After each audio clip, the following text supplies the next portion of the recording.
Get down. Let me clear my throat. Yeah. Oh, that's better. That's better. Somebody pass around the offering. Since I'm always preaching on tracks, you feel me? I might as well get paid for it. Sermon of the day. You right where you supposed to be, baby. Informants, informant, that information forming. Important you get a portion of fortune pouring. Confession, fortunately, blessings on now they snoring. You mellow, so focused on scoring. Got you underperforming. I never expect something, never assume nothing. Judging me for my past, but that's why I'm triumphant. I don't demand, I know where I stand like engineer hands. Watch how my life pans. Cut that game plan. Show out like a jotter. Pop out like a cutter. Telling the quick rock, skipping the course, squares like hopscotch. This gonna be my mood to my beat drop. Winning my boogie shoes and my diddy boots. Ain't no stop. I'ma make the rest of my life live. Yeah, I'ma make the rest of my life live. Gonna make the rest of my life the best of my life. Yeah, I'ma make the rest of my life live. I'ma make the rest of my life live. Gonna make the rest of my life the best of my life. Congratulations on the celebration. I know I don't without a need of a validation. No congratulations on no celebration. I know I don't without a need of a validation.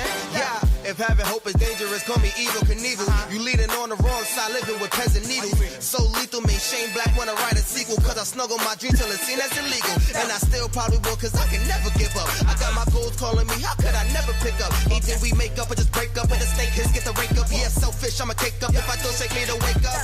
Let my depression catapult me through succession. Shine a light on my imperfections like a projection. Every struggle and lesson, your issues ain't your oppression. Never got a question, keep pushing me to progression like Happy Thursday, everybody. Happy Thursday. You know, now and then you gotta just let it rock out for a little bit every once in a while. Right? You gotta let it, rock with it, sway with it, lean with it, move with it. Happy Thursday. Happy Thursday. How is everyone doing out there? I hope everyone is great and feeling good and enjoyed your day. I know this week has felt crazy for me. So I hope your week has been better than mine. But welcome in.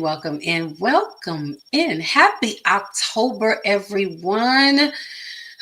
Can y'all believe it? We are 10 months into this year and we have just a few more to go. I am so excited because guess what, y'all? The crew is in the lounge. They are ready on tonight. So before we get started, just want to say good evening. Happy Thursday. Welcome to the Bravo with Sheila Network. I'm your Thursday night host, the Lady Dawn B, your girl, and I'm glad to be here with you all. I appreciate you coming in, sharing with us. I appreciate your time. We appreciate your time because where would we be without you? It's because of you that we keep doing what we're doing. We keep showing up. You keep showing up. You show up for us, we're going to keep showing up for you. And even when you don't show up, we're going to show up anyway because we know that you're coming. So again, happy October. I love fall. It is my season. It is the countdown. Next month, is the big celebratory month. Next month is the best month of the year, but we'll talk about that later. So on tonight, guys, we're going to have a great conversation. I'm excited because we are kicking off October straight with the fire. That's what we are doing. Why? Because you know what happens when we all get together.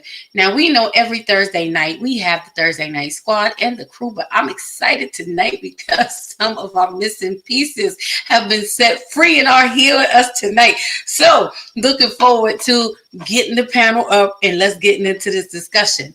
That's number one. Number two, I'm excited because it's one of the greatest moments that we have on Thursday nights. And Landon Price has already started in the comment. Welcome in, Landon. Said right now, debates, no arguments.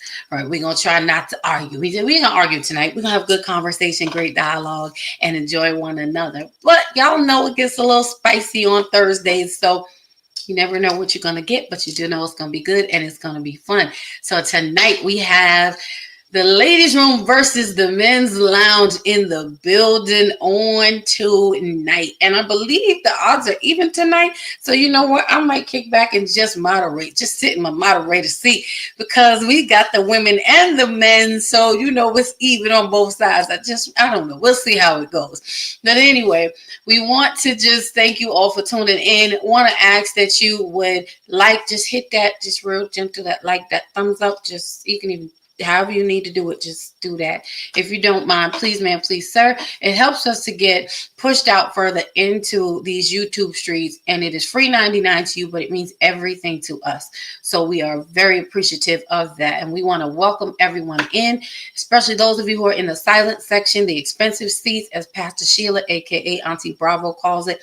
We see you. We always invite you to come on down. One day you will. Come and engage with us in the chat. It's safe down here. I tell you, we got security. I promise you. You're good. No one's going to hurt you. We want to hear from you. And while we are talking about hearing from you, the number one rule that we have here on the Bravo with Sheila Network is respect. We are not here to convict nor convince, though most of us that are on the panel are believers. We are just so that you know, because I always say, when you get me, you're going to get a little bit of Jesus. Why? Because I'm a God's girl. We all speak from our spaces of experience, and whatever your moral compass is, we respect it. We appreciate it. This is not a Christian network. Over here, we are just coming to talk and converse. Again, not convict nor convince, but we're going to have good dialogue. So with that being said, we just ask that we do so that we engage with one another respectfully.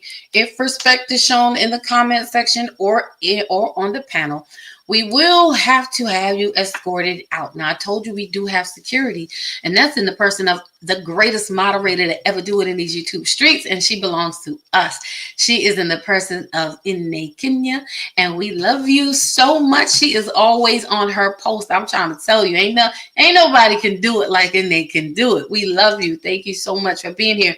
And she would hate to have to pause from doing her amazing moderating job to have to switch to her security hat and put people out, but it will happen. So we encourage you to play nice with each other in the chat and enjoy this conversation. So also want to invite you to subscribe to this network because we have plenty of exciting shows coming up. We have our Mondays Beyond the Mic at 7 p.m. Eastern Standard Time with Dr. Elaine, and I get to ride shotgun. I am the Robin to her Batman. On Monday nights, we talk about everything, and we have a great time. So we definitely want you to engage. We definitely want you to support, subscribe, and be a part of some amazing conversations that are meant to grow you. And then again, we have this Thursday nights. And then if you need some spiritual guidance, encouragement, we like to get all these things out of the way in the beginning so that when we get into the conversation, we can go straight for it. All right. So if you need some spiritual enlightenment, encouragement, a word, you can go right across the street to the Sheila Ingram Ministries Network. Over there, you will find Pastor Sheila Ingram. She shares through the Kabbalah, the word, worship, song, prayer, just everything that will touch your heart and your spirit. We also have on Tuesdays at 10 a.m. my mom, Pastor Rosa. She comes and brings a good word every week, something to fill you up.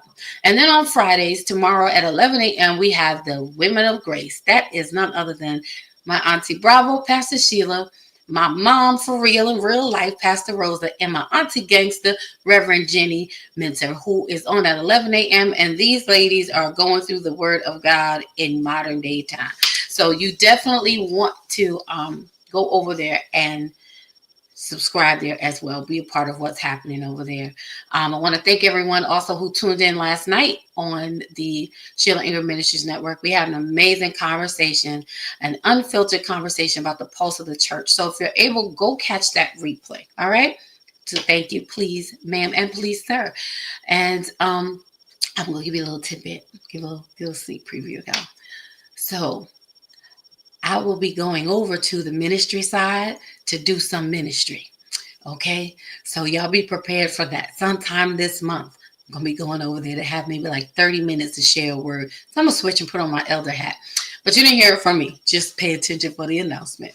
All right. So, anyway, I believe that is all of the amazing announcements we have on tonight. And I hope you are ready to get into this conversation because we got the squad in the building and I'm excited. I cannot wait to get them up here. It feels so good. It feels so good. So let's see how we gonna pull them up tonight. Y'all know him, y'all love him. He has been quite busy, but I'm glad he paused for a little bit of time on tonight to be with us. He is my big bro, covers me wherever I go. That's right. You know him, you love him. He is none other than Mr. Rockology. So we welcome my big bro into the big bro. Good evening. How you doing? We good. How are you? Oh yeah, I'm doing good. Doing good. All right. Well, welcome back. Welcome back. It's gonna be on tonight. It's going to be on tonight. Let's see who else we got in the building. I got to pull them up this way. I got to do it this way.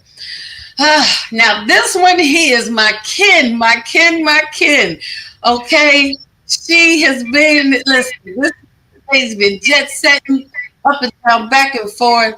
And thankfully, she has now been released and free for a moment. We have missed her. Y'all know her. Y'all love her. She is none other than the Ace Perspective. Lady Anitra is in the house tonight. Good evening. I'm so glad to be back. I'm ready for this conversation. I'm so excited that you are here. Yes, ma'am. Yes, ma'am. Let's see. And y'all know how we do. We got those who hold it down on the regular, while everybody's schedule starts, mixing and matching. But on tonight, we have, let's see, you know him, you love him. He is just, he was kidnapped in, and he's just like, he's here now. So that's all that really matters. He is Mr. Courageous Vulnerability himself. You know him as AJW, aka the poet, is in the house. Right. Hey everybody, how y'all doing? We good.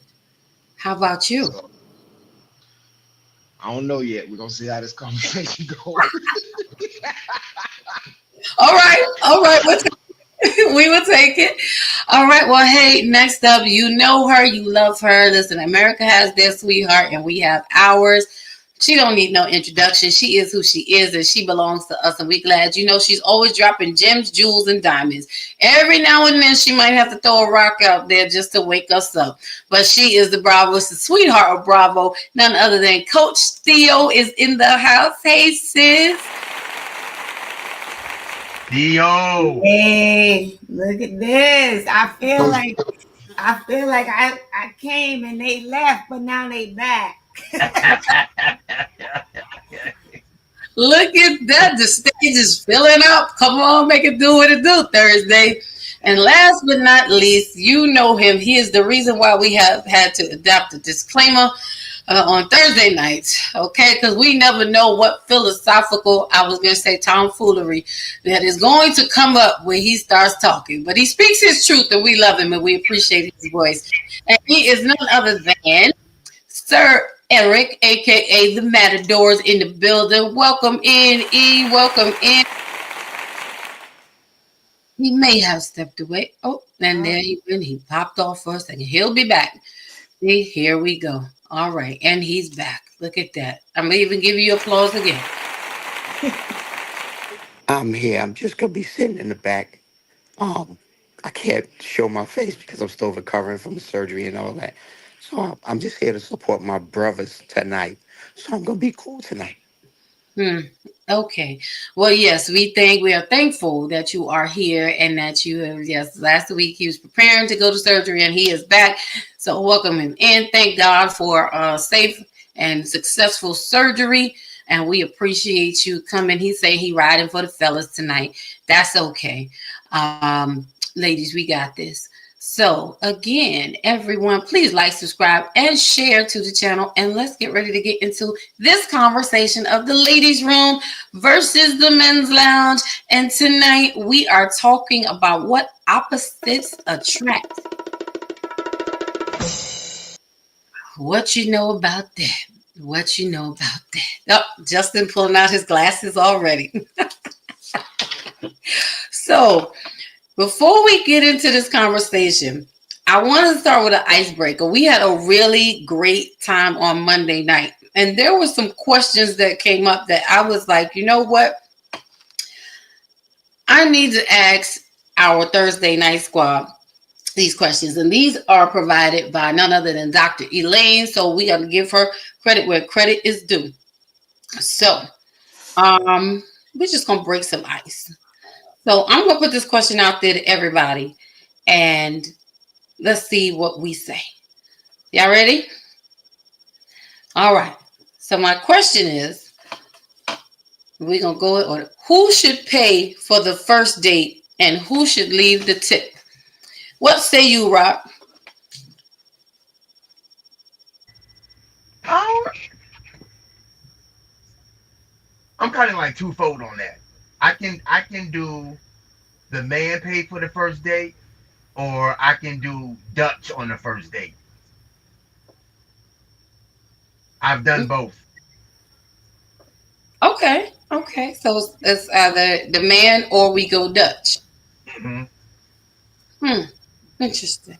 I've done it Okay. both ways All right. Okay. So because in the the first date, you figure the first date is just that. It's an initial date. You're feeling each other out, so um you don't really want to go all out. You know what I mean? Go all out, and then it don't material into nothing. So to play it safe on the first date, I've done Dutch. okay, listen, it's there's no right or wrong answer. We just want to warm up the room and chat. Y'all can lean in and put your answer in the chat when you are ready.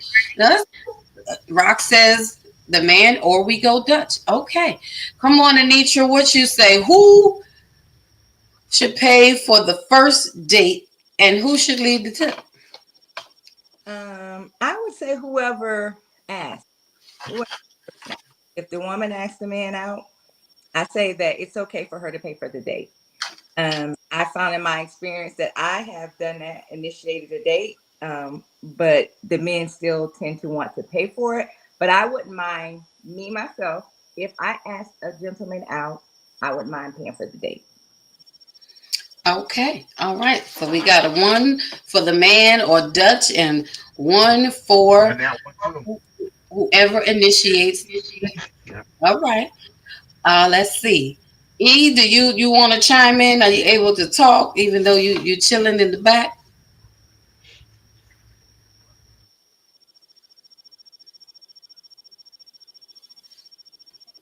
Okay, maybe he's off mic. All right, we're gonna skip over to Coach Theo. We'll come back to Eric if he wants to answer. So, Coach Theo, who should pay for the first date and who I'm should? not paying for the first date. Okay, she said no. It won't be me. Cause first dates with me are usually coffee. That's usually my first date. I'm not trying to go to movies, dinner, none of that. Cause if we ain't vibing, coffee gets me out quickly. So if you can't pay for my coffee, then we don't need to date. Okay, so we have one the man or 50-50. We have one whoever asked and one I don't know, but it ain't me. I love it. I'm with it. I'm with it. Justin, who should pay for the first date and who should lead the tip? Well, being that my presence is so valuable, I'm joking. Come I on, grew up in the with it. South, man. With it. I grew up in the South, so the man paid for the first date. That ain't that would be so weird to me to Okay. have somebody pay for a date for me. Um, yeah, I, the way I grew up, I would have to pay for the first date and leave the tip. Oh, and leave the tip. We are paying and Yeah. tipping. Okay. All right. All right. All right. All right. Good answers. Y'all can lean in. Eric, you can put your answers in the chat if you like, if that's easier for you. Awesome, awesome, awesome. Well, for me, I agree with Anitra. I feel whoever initiated the date should be the one to pay for it. The first one. And if a man invites me out and it's our first date and you pay for the meal, it's your date. So, I have no problem. I will ask, I will say, would you mind if I leave the tip? I will offer to and see how that works. So depending on the person it depends, depending on the person I'm on a date with, there's still a particular response that I look for from that particular person. It's not necessarily the same for everybody. Because, again, you're feeling someone out. You want to see where they're at. Are you the type of man who's going to be offended if I offer to pay, and if so, why? Why are you so offended? I'm not trying to take your manhood, but at the same time, you're just trying to, so that's where I'm at with it. Okay. All right. Let's see. We got one more question. Oh, let's do this. Okay, so this was a good one. This is a quick round of deal breakers. Is this a deal breaker or not? All right, so it's just a simple yes or no answer. So I'm going to go around. I'm going to ask this question. We're going to dig into the conversation. All right, y'all ready? All right. First question, Rock. Would you be with someone, if the person has no savings? If the person has no savings or no investments, is that a deal breaker for you? Yes or no? No. Okay. Anitra, if the person has no savings or no investments, is that a deal breaker for you? No. All right. Theo, if a person has no savings or investing, is that a deal breaker for you? No. All right, Justin, if a person has no savings or no investments, is that a deal breaker for you? Nah, it's not. All right, y'all. So the entire panel says no. You ain't got to have nothing saved up. You good. I'll still rock with you. You don't have to have no investments either. We'll figure it out. We'll live on love. All right, next question. If a person refuses to split the bill, is that a deal breaker? Rock, yes or no? When you say bill, what bill? What are you talking about? If you go out and a person refuses to split the bill, is that a deal breaker for you? No. Okay. Anitra? God, it seems too much with that. But no, I don't think so. If they refuse, I'm just not going to do it. Okay. Theo? They refuse. I know it is. Yes or no? Yes or no? No, I need some clarification.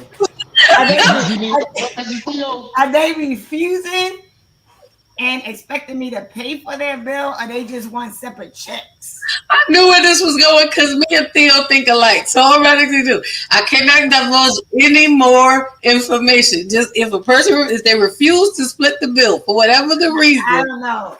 I don't know. I can't. Is that a deal breaker? Yes or no? She doesn't. It might not be. It's a loaded question. Exactly.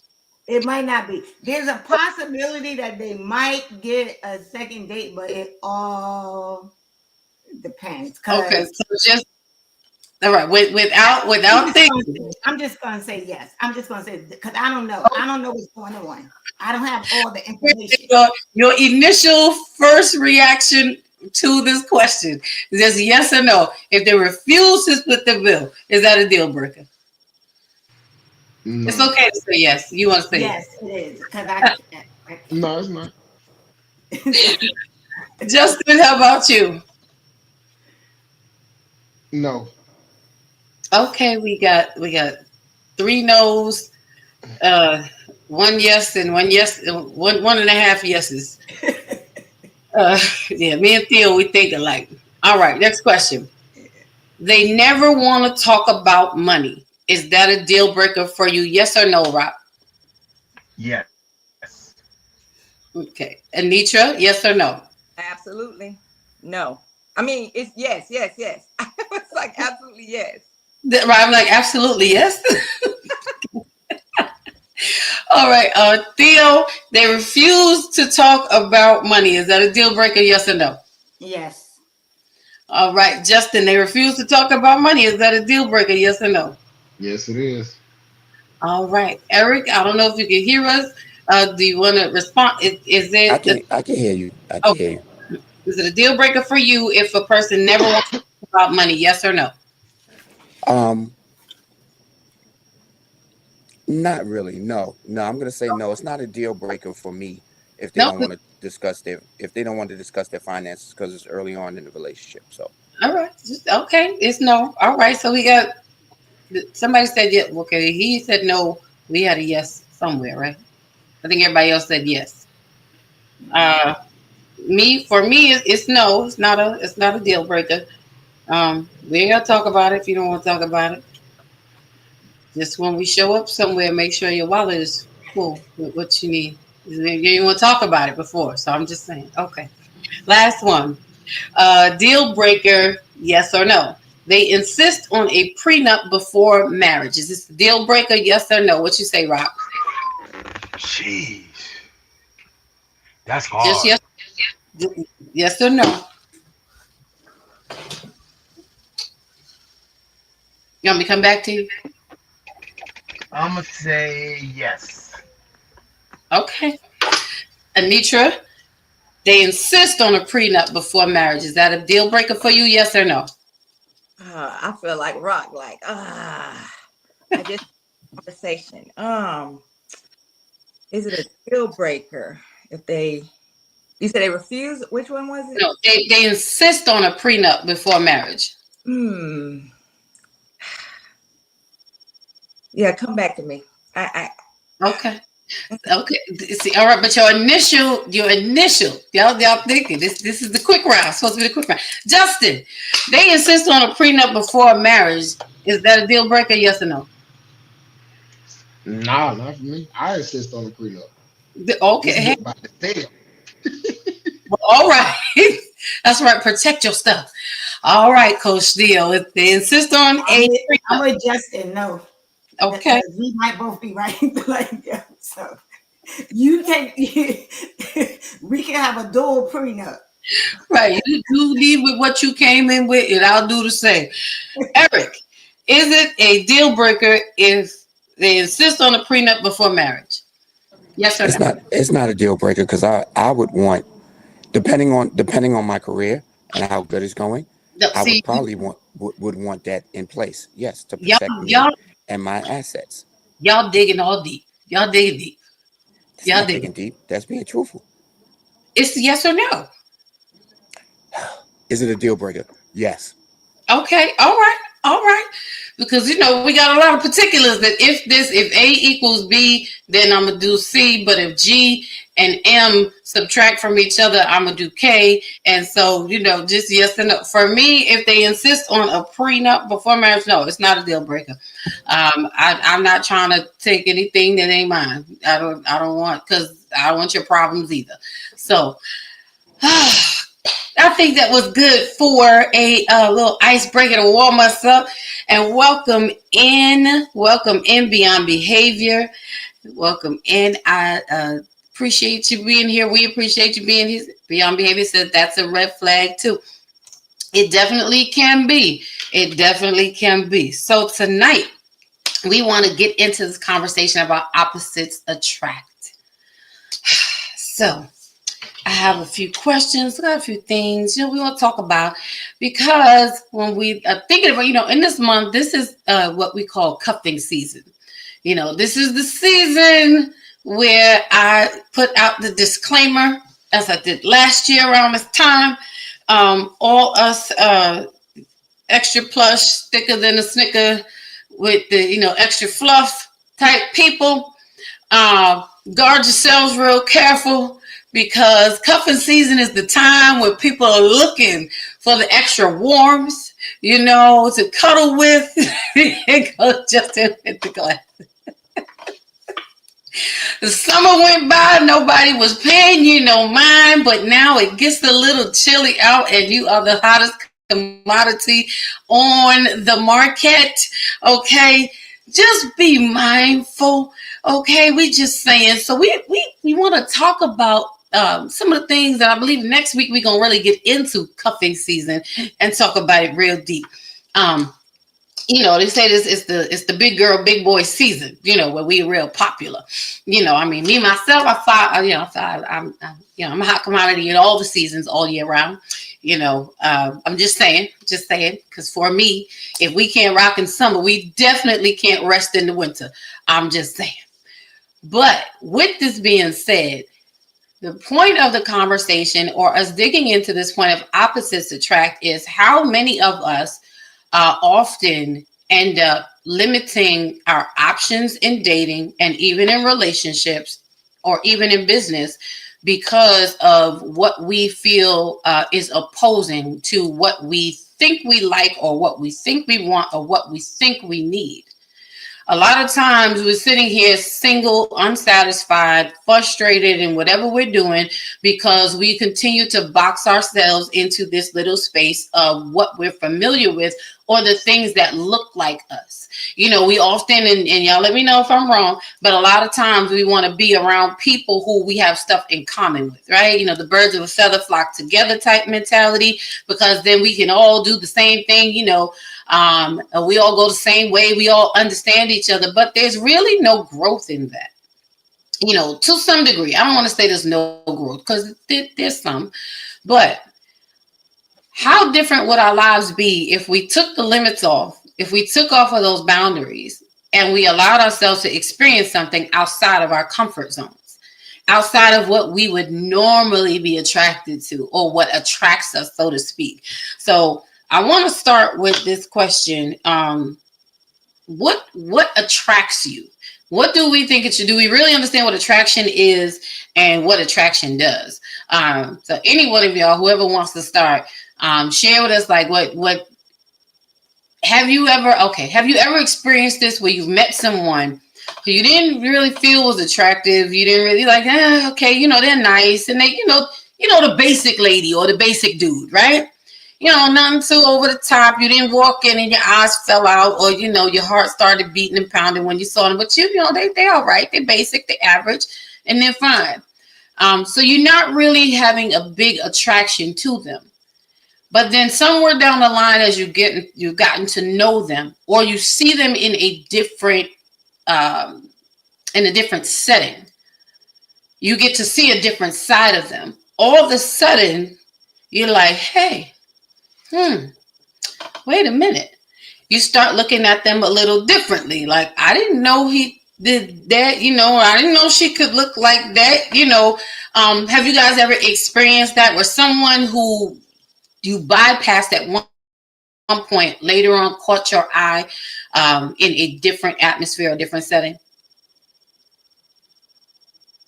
Anybody? I'm the only one. You going? Oh, I would say yes. What attracts me is not always physical. I'm attracted to intellect. So it's conversation. It's what you're saying. Normally, if I have a strong physical attraction, I like to talk to the person. Honestly, I need to hear what you're saying. But my biggest attraction for me is not physical, it's intellect. Okay. All right. And that's good. So you are what we call a sapiosexual. Right. Because I could never get it out because I'm the same way. I do it all the time. I keep messing it up. Come on, Justin. What was you going to say? Huh? No, she a what? Sapiosexual. Someone who's attracted to intelligence. Say it one more time. I'm trying to catch it. Sapiosexual means that the attraction to a person is based on their intelligence and intellect, even over their physicality. I think I might be one of them too. Okay, all right. Yeah, stimulate your mind. You found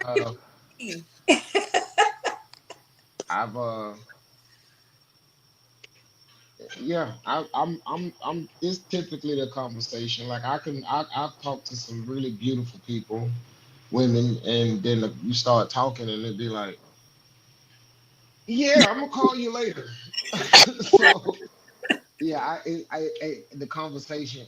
I got to be able to have a conversation, and like I'm, I can be an overthinker in a Mm. lot of different ways. So I'm pretty sure some people find me unattractive because of that too.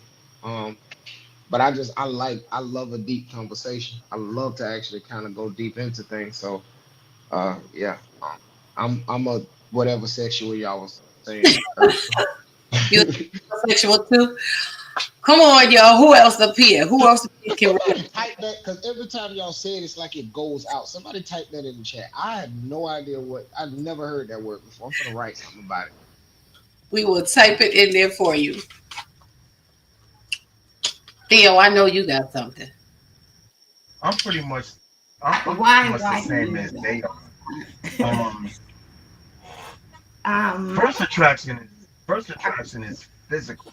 But if the physical is overwhelming, the next thing I do is I gotta investigate. I gotta investigate, and I gotta see, like, I gotta see what their mentality is, and what like their viewpoints on life and stuff like that. I'm a lot like Justin. I'm very analytical, and sometimes I overthink a lot of things too. And which baby sis, you know, because you get me sometimes. And Mm. I just like, you gotta know if you're compatible, right? And you gotta know, like, compatible means that we if we come together, we you know we running like a machine. It's not like we got the same, like, it got to be, we can't have the same strengths and the same weaknesses. Okay. So you conversate, you find out. Sometimes it maybe not on the first date, but as you continue to date, you want to know, like, political views, religious views, family views. You just want to know what have an idea of what you're getting into. Okay. So, all right. So about compatibility. So about the physicality. So about compatibility. Um, Now I will say this: when what came to my mind as you were sharing about the physicality of a person is what initially attracts you physically about a person will change as time goes on, as Correct. that person changes.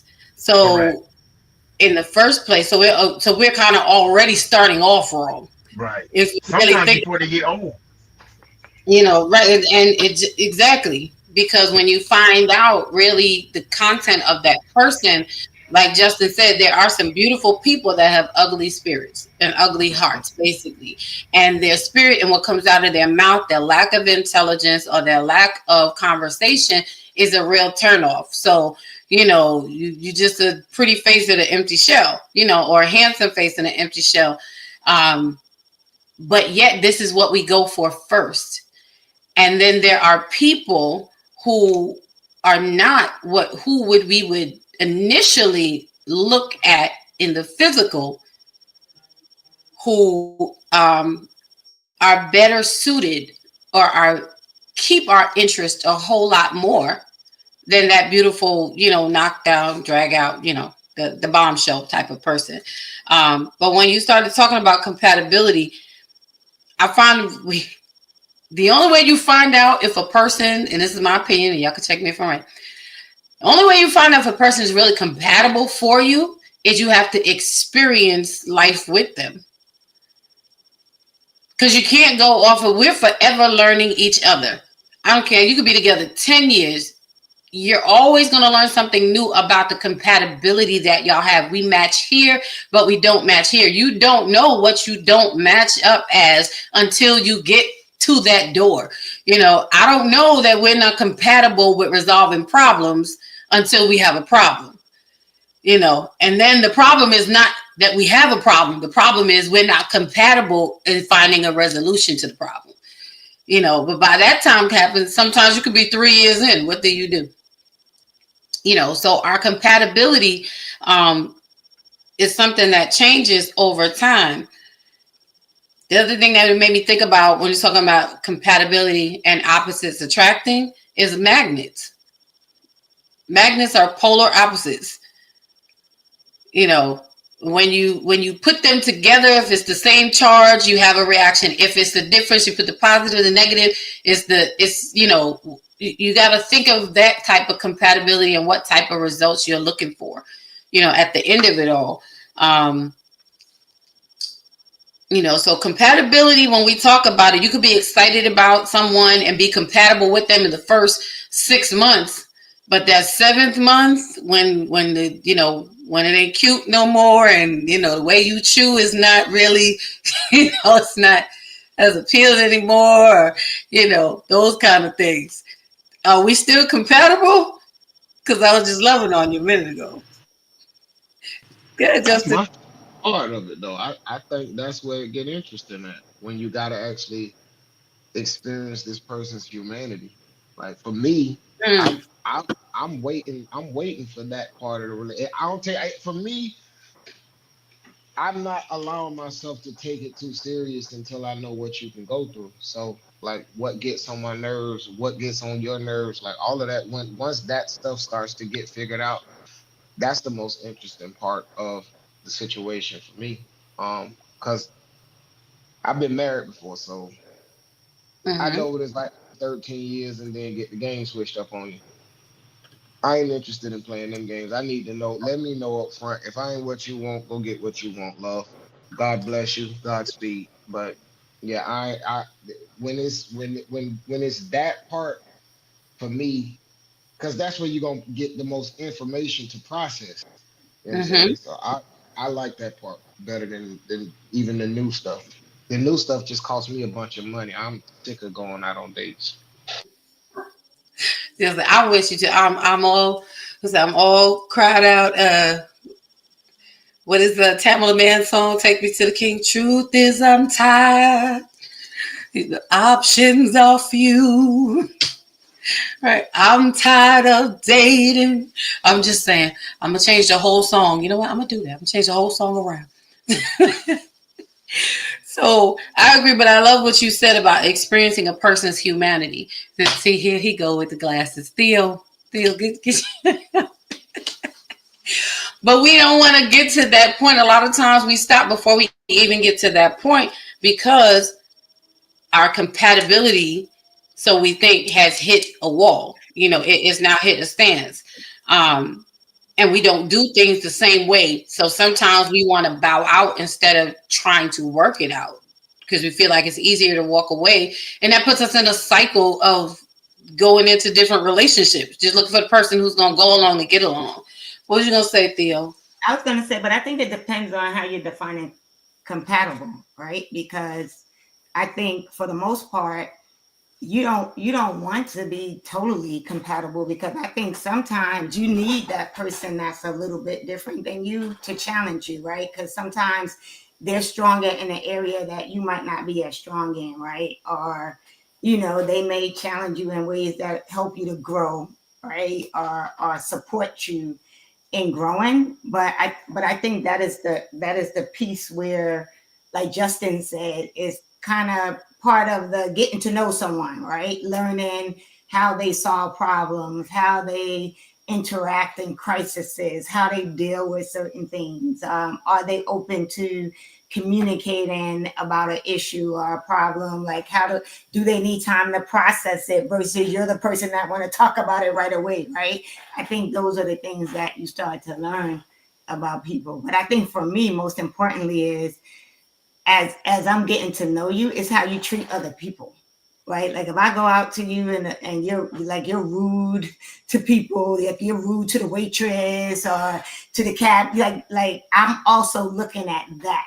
Like, what's your character, right? Mm-hmm. Like if you're nasty and mean to people, just arrogant, to me that's not a person that I really want to be aligned with or with. But I think compatibility is like it's hard, right? Because like you said, it's going to take you years to really get to know everything you need to know about someone.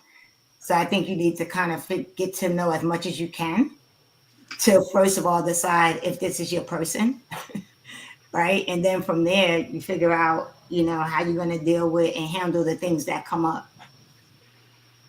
And I think And about, no, I'm go sorry, ahead. I'll wait. No, Well, go I was ahead. gonna say, for me, I think I always approach that beginning stage of a relationship with a posture of what can I give to this relationship? Mhm. Um, and what is the reciprocation that comes as a result of my giving? Because like the way I was raised to give. I was raised to pour.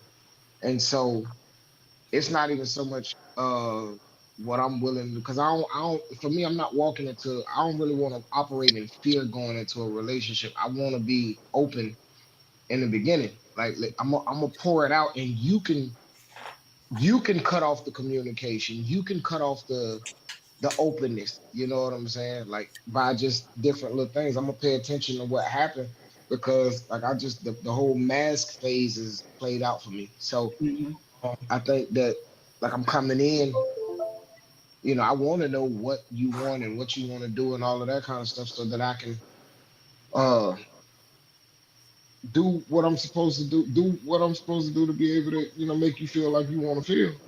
But if there's like no reciprocation in it, like that's what I'm paying attention to. How do you respond to good treatment? How do you respond to getting what you said you want? You Mm. know what I'm saying? Like me in the beginning, I'm trying to process all this data so that I can get to the place where I can figure out and put a date together that I'm pretty sure you'll like. But if it's a wall in the beginning, no, you go let somebody else climb that. You know what I'm saying? Like, and it depends on how much, because I understand people deal with. We all got traumas that we've dealt with, and that's a part of it. But to me, it's just like, what do we like? We in the beginning, we don't have anything between us to cause us to be mad at each other. So let's function like that. If we stay together long enough, something is going to happen. But while we can not do that, let's build so that when that time comes, we got something to stand on. Like you were saying, like people go into this stuff with, am I gonna get them before they get me, or how much can I get this person for? Like that mentality is so warped to me. So yeah, that's what I would say about that. No, I love that. I'm sitting here writing notes while y'all are talking. Um, And I say something real quick. yeah, go ahead, bro. Theo said something that was critical in her when she was speaking, and she talked about development, not just relationships, but all relationships that I get into on any level. If I can't learn, if I can't build, in my mind, it's a waste of time. Like I don't even come to something like this if I'm not getting none out of it. Because to me, it's a waste of time. I You gotta sure? be able to draw something from it, right? You really Even, huh? Go ahead. no. I said you really don't. Big bro really don't. He don't even No, entertain it. yeah, yeah, I don't entertain because if you're not growing, like, all right, me and my wife been together for 25 years, and if we had the time, I can tell you stuff that I actually grew up in, got better in. It's all about developing. If you were somebody that can't help you develop, if we can't help each other develop, then it was just 25 wasted years, right? If we come on this podcast and everybody walk away with nothing all the time, we're just wasting time. Hmm. So, developing is good. And one other thing she talked about resolution. You have to learn the art of resolution. I've never been a person who want to talk about issues all the time. What can we do not to get back to this point? I got the issue. I heard you out. You heard me out. Now what are we gonna do now? Right? Because it's a waste of time. And time is something you can't get back when it's gone.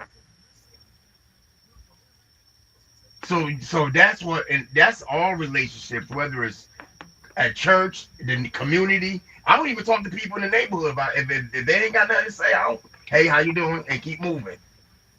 Because it's wasted time. If I'm gonna get into something, I want. If me and Justin have a conversation, I want to walk away with something that I didn't know. I want to walk away with something he made. Okay. I want to walk away with something, a nugget or something. That's all I wanted to say. No, and that's good. And thank you for all of that, everyone. I mean, you guys, I'm sitting here writing notes for real. Because here we are not one voice, one sound. Everyone's thoughts, feelings, and opinions are important, and that's what we're here to do. We're here to sharpen each other as well as buff off those rough edges. Maybe open up a different way of thinking and hearing, one another, because we operate in our space of how we know to do things. But I don't want someone who's just like me in every way, because I don't need, like, it'll be good for a moment. It's cute for a time because we know what each other's thinking, and I'm gonna get, because and I mean, and it's beneficial at certain times and certain moments in all relationships. But I don't want someone who's exactly like me, because then I'm never challenged, and challenged not in a negative way, but challenged for me to come out of my box, for me to come out of myself, to learn something new. Rock talked about, the development, him and Coach Steele was talking about it, right? Teach me something new, or teach me a new way of doing things. But in order to achieve that, and in order to get that, I have to be willing to go against my normal grain. And I got to be willing sometimes to come out of the box that I'm in and be willing to go to something I've never had before. There's a saying, you have to do something you've never done in order to get something you haven't had. If we keep doing the same things all the time, we're going to end up with the same results. So I got to do something different. So I do have to kind of go to the opposite of what I'm accustomed to so that I can experience something different. Welcome in. Come on, y'all. Give some love to the curator of this space. That's right. The Queen Bee is in the building. Pastor Sheila is in the house. Welcome. We got you twice. She loves those hand claps and things, y'all. She loves them. Thank you for joining us. I appreciate you. We give you honor for yielding this captain chair for us to have conversation tonight. So, again, welcome in everybody. Tonight we have the ladies' room versus the men's lounge. I'm so proud of us right now. It's still a little early. We are playing so nicely with each other. It's making me nervous a little bit. I was gonna say though, it depends on the thing though, because here's the thing: I'm not jumping out of no planes. I'm not going on no air balloon rides, like that kind of stuff, right? So I'm open to doing something different and you being different, but you got to respect the fact that I'm adventurous, but it comes with a little limit. So, don't be like, let's go jump out of a plane or an air balloon ride, none of that kind of stuff. Adventure with boundaries. Okay. Okay. I don't know if that's jump out the plane. If that's possible. I wanted to also share. I ain't jumping out of it, but you can. Yeah, I'm not really with it. I'm not doing the bungee jump either. You might get a solid rock climb out of me. And that's with the harness inside the building, not like, Mount Everest kind of like, I'm fluffy. With some cushion underneath. Listen, okay. I mean, I'm fluffy, but my cushion ain't made for that. The bounce back is way different. When you hitting real, rock bottom. I'm just saying, I'm trying to remain intact as much as possible. So we're adventurous with limits, adventurous with boundaries. Yeah. But I did want to say one thing. Coach Theo mentioned about when she was speaking about, is this my person? When we're talking about compatibility, is this my person? I think sometimes, because we hear this a lot, we hear that phrase a lot. So, God, what is your expectation when you're saying, is this, when I want to find out if this is my person? Because you're only going to know someone to the extent of what you go through. You know, and I think we put a lot of weight on how a person is showing up right now in this space. And we can deceive ourselves in thinking that this is our person, or because of how they're showing up now. And then down the line, the minute they do not perform the way that we expect, all of a sudden, that's not my person anymore. You know what I mean? Because you did not show up the way I expected you to. So we didn't give the person a chance to be who they are. We just expect them to perform in the way we want them to. And we have to take those boundaries and limits off. I feel like we have to be committed to the commitment of you. So for me, when I say, are you my person? What I'm saying is, this is my person, as I am, meeting people, and you engage, and you understand conversations move from just the friendly to, the extra, to a little bit more than, you starting to come out that friend zone. In my mindset, I'm thinking is, can I commit to the commitment of learning this person, even when they don't meet up to where I'm expecting? So for me to say, is this my person? I'm like, is this who I'm willing to commit to in all things? Yeah, but that's where the maturity comes in, and that's where these conversations come in, right? Because if we all think about growing up, right, as we grew up, right, and past relationships, we probably weren't thinking in that way, right? But that's where having these type of conversation, and that's where the maturity comes in, right? Because like you said, there's really no way of knowing if someone is your person, because we're always we should always be growing and evolving, right? So it really comes down to, is this someone that I'm willing to do life with, which means good, bad, indifferent, am I committed, like you said, to working through the hills and the mountains and the valleys that we may need to go through, right? But I think that comes with maturity, because I will tell you, the young Theodore was like, nah, I'm out. You did X, Y, Z. You breathed the wrong way. I'm going, right? 2 days ago, I might still be like that. You know what I'm saying? But as you get older and you grow and you mature, right? You start looking at it in a different way. I think it does come down to, is this someone that I'm willing to go through the fire with, right? Is this someone that I'm willing to build with? Is this someone that I am willing, depending on, of course, I'm not talking about anyone that might be being abused verbally, physically, or whatever, but like just the normal challenges, right? Like if dude loses his job, are you out, or are you going to hold him down? Right? Those are the type of things that you got to be ready to deal with, right? I remember meeting this guy, and we started dating, and I want to say within like a month or two, he got laid off, right? And I was like, okay, as long as he could still take care of himself, he wasn't asking me for no money, we still were able to find things to do and go out or whatever, right? So this was someone and we were just dating, so I was still willing to continue to get to know him, right? Even with the fact that he had lost his job, whatever. And so I think that's the key, right? What are you willing to do in certain situations? Because I know some women who would be like, oh, he don't got a job, or he lost his job, I'm out.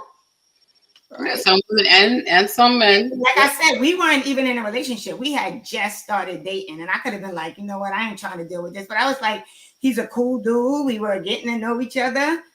And so I continued to get to know him, right? Because it wasn't like he was like, oh, I lost my job, can you give me some money? He still was holding it down. He was taking care of himself. We still were able to go out, have a good time, whatever. But that's why I think it's important that, like I said, for me, I don't want someone who's just like me, because we're going to react and respond in the same way. I need someone who, yes, we have similarities that cross over, and there are some things, but I do need someone who is different than me, who is kind of opposite to what I bring. Opposite, I believe, brings balance. There's a balance that comes with being or having someone or something that is opposite. Justin, you want to lean in? Anitra, you awful quiet up there. Yeah, let her go first. And her wheels are turning, so when she start, you know it's gonna come. Yeah, no, you good, Justin. You good, cause yeah, she's over there. She gonna dump. No, I think it's I think for me, I just really need to, the fundamentals is like, are you intentional? Um, and I need to know, like you said, I need to know the deal breakers. I need to know that everything else, like the human experience is so diverse. You can literally be, you can wake up in the morning with one mindset, see something overwhelming, it triggers a completely different mindset in you. And I know that about humans. So my question is not like, I want to know, can we change with the change that life will bring? And so Hmm. yeah, that for me, that's really what it's about. Like how, what it, what's gonna make you walk away?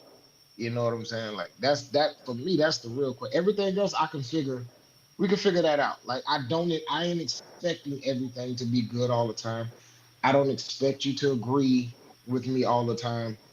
I'm not going to agree all the time, but can we get through those types of things? And then like what are, if it's like nowadays you got to worry about these unrealistic expectations that are held. And I'm like, yo, if you looking for a fairy tale, I ain't no Prince. No, I'm not Prince Charming or any of them.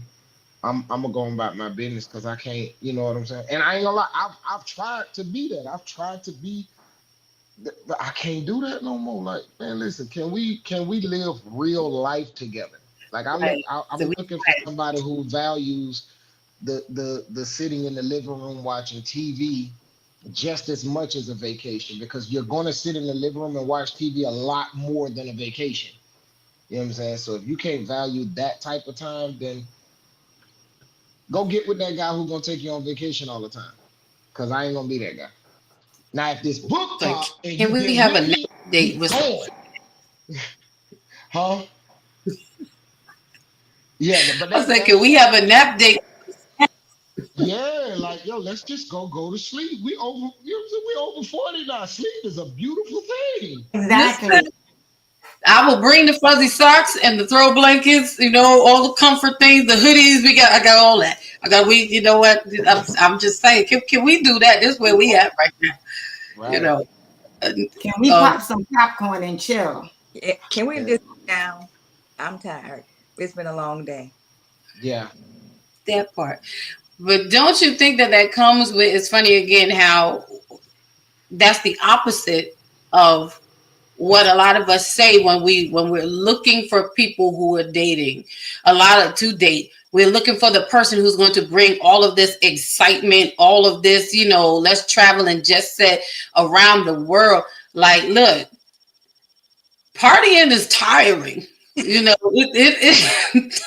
get tired. I can't go out every night no more. I can't do it. Okay, I need a nap in between. When I get off work, I got to go. Give me a good 60 minutes, because otherwise I'm cranky. And if it's past 10 o'clock, I ain't staying. Like, I'm not leaving at 9 o'clock. I'm not.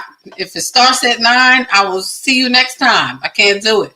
That means I'm not getting back till tomorrow. But it's Listen, I'm asking what time we leaving before we even get there. Come So on, oh, we staying. It starts at 9. I'm leaving at 6. I'm getting there because I'm gonna say I was there, and by 9:30 I'm leaving because I'm tired. But it's funny how, and if we're both that way, I think there's some level of compatibility when we're both in that hustle, motion, that movement, that lifestyle. But what happens when one of us is done with that, and we haven't learned the balance? No, neither one of us was the type to know how to pause, to know how to say, hey, we need to chill. Like, let's take a relaxed weekend. Let's fall back for a few days. There's a friction that then becomes created in that relationship because we never learned that balance, because we're both running the same way, on the same cycles, on the same jets. And I think that's why it's important that we consider people who may not be exactly like us, but consider people who are a little opposite, who can bring some opposition to what we're accustomed to. Again, introduce me to something. Let's have a museum date instead of going to the lounge. You know, show something different. Yeah. I mean, but that's so true because the same guy that I was talking about that I started dating, right? That lost his job. Like he was someone that always needed to be doing something, right? Even if it was just like going out. And I'm like, yo, can we just sit in the house? Like, dude, like he always needed to be, oh, let's go to Starbucks. Oh, let's go. And I was like, you know what? I'm tired. Right. And so I think you do have to have that person that, like, I'm the type of person, like, we could be in the same space and I'm good. Like, you could be in this room, I'm in that room, and I'm good, you know, and we might pass each other and laugh or joke or talk, whatever, but I don't need to be on the go all the time. Yeah, you gotta find that balance. And what were you gonna say, Justin? You were gonna jump in? No, I was gonna say that's one of the things that I've learned about myself. That if I have somebody that, cause I'm a go getter. I got to go get it every day. I enjoy the process of going to get it more than actually getting it. And so I definitely know that I need somebody that's gonna be like, hey yo, take 2 days off and let's chill. Cause if not, I'll just keep going. Cause in my head, whatever come up, I need to be prepared for it financially. Um, I can be an overworker, and I've been a high functioning person dealing with depression for, I've dealt with that for a long time. So work is pretty much a way to kind of cope with a lot of life for me. Mm-hmm. And I can certainly find appreciation in someone who says, hey, like you overdoing it, you need to chill out. You know what I'm saying? So I think like that's one of the things that don't nobody owe me that, but it's definitely something I can appreciate. And I guess that's where the whole opposite thing, like I love to see, of course, I want somebody who, I don't want somebody that is going to hustle like me just uh, so that we got more money. You just have to understand my mindset. I grew up in the South. Like I started working at 13 years old. You know what I'm saying? And Mm-hmm. I want to be able to, in my head, I'm supposed to be in a position that if you ask for it, I got to give it. And the only way to get that is, until one of my less less physical ventures pops off, I got to go get it physically. You know what I'm saying? So I think that having a situation where you got somebody that says, hey, you got to slow down, for me, I can appreciate that a lot. I think that's, I don't know if it's other men, but I know I'm the type of guy that's just like that. Well, I'm sure there are others out there. It's not just you. You're not alone. But it is good to hear, man, to say that. Because a lot of times, a woman may be trying to help you to slow down. You know, you might be looking at the woman that you might be working really hard for to give her everything that she wants. But you are working and like a dog and, just wearing yourself out versus the woman who is saying to you, hey, babe, like, I see you're working a lot. Like you said, take those few days off. Don't go in tomorrow. You need to rest. It's what is your best interest. But sometimes we get caught up in the physicality of a person and their need of us, because we all want to be needed, you know. So the more I do for you, the more you show your gratitude, and then the more I want to do for you, because it's like an adrenaline rush for me, when I'm making sure that you're pleased, but I'm also wearing myself out. And where's the self-care?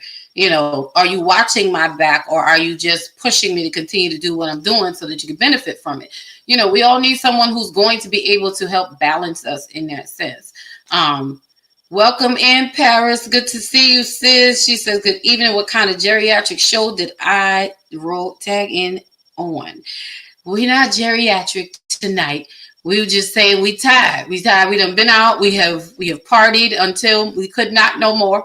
And now we tired. So we didn't say we never going out again. We was just saying. We just keep it in mind. We got to find some balance in this. I think another good thing huh? Just not every weekend. Right, not every weekend. Sometimes, listen, I pay good rent for my apartment. I enjoy coming home to my house. All You right. ain't lying.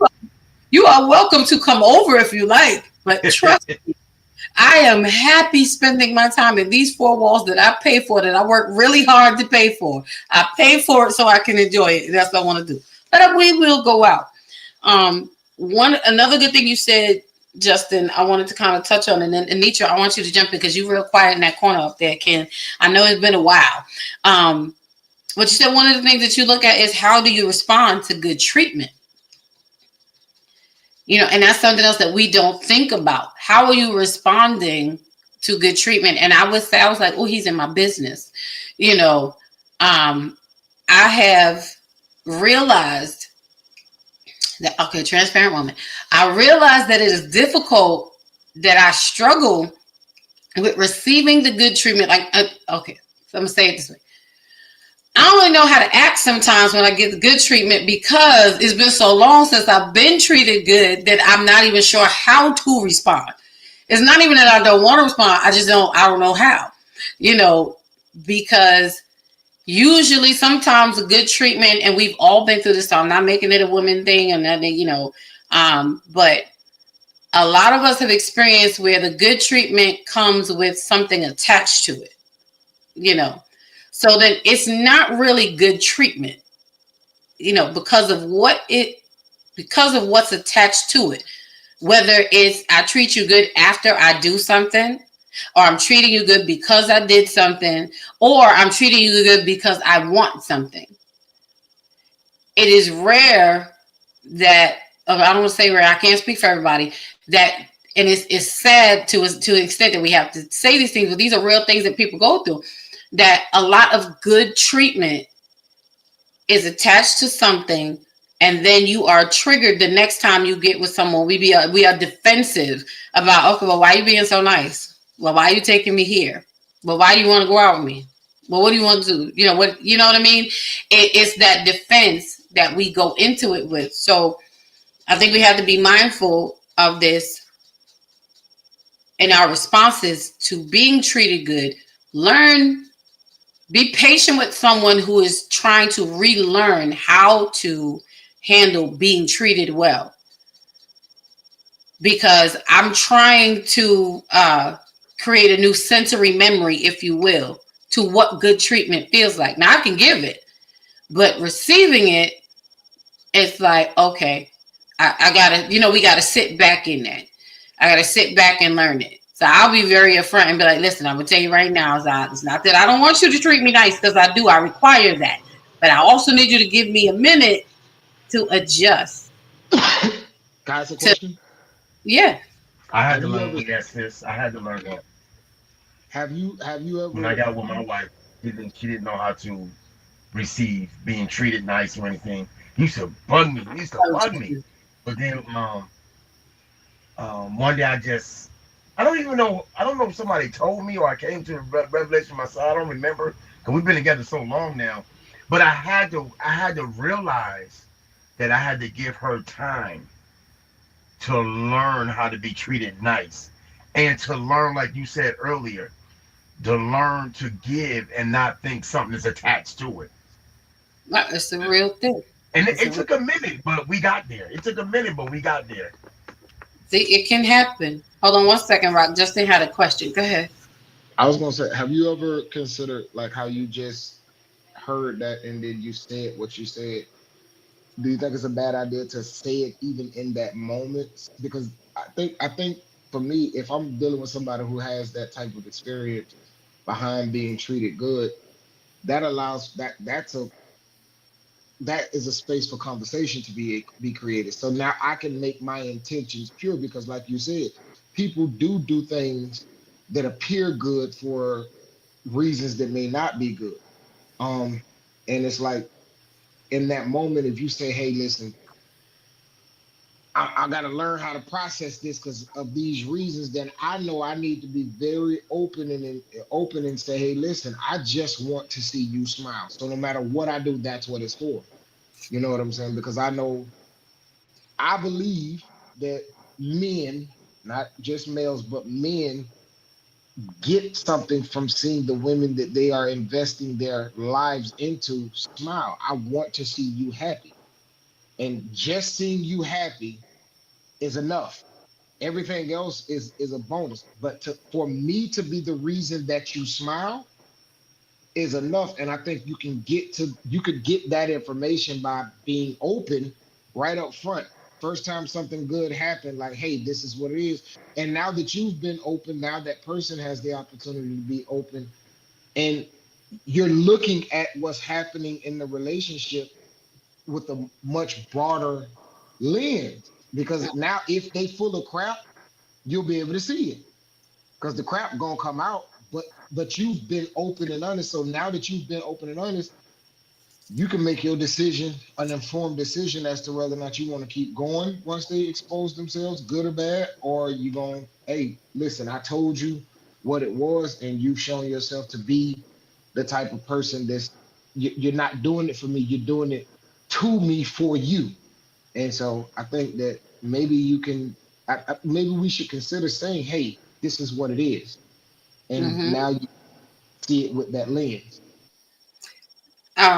I think that's a really good question, and I can definitely say I have learned and am still learning to interject that right in present time in that moment for me. Like I'm that's why I said transparent moment. Like I walk through that, like I'm learning how to say in those moments. And I'm very upfront. I'm very black and white. We can figure out the gray later.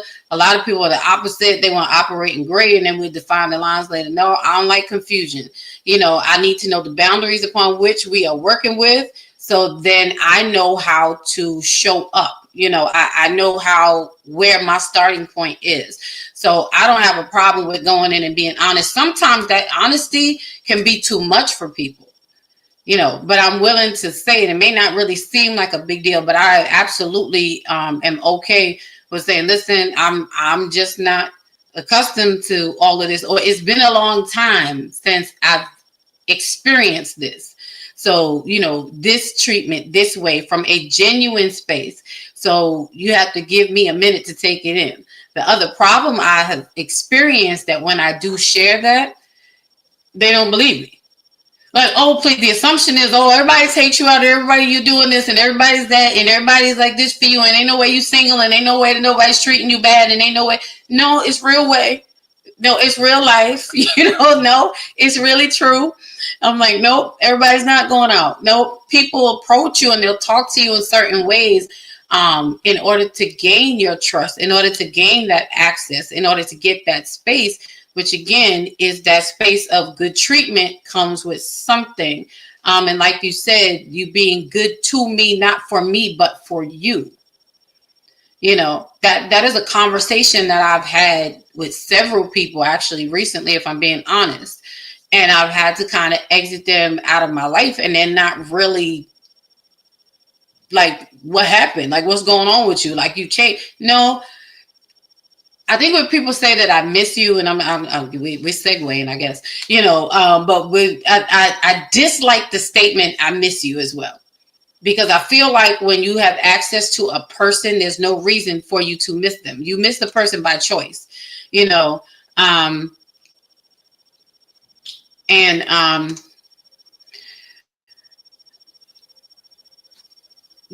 have to miss someone unless you choose to. It's your choice to miss people. Someone you have complete access to, you can either, the last time we talked is the last time we talked, So it's really, we're in this space because we're not talking, we're not engaging.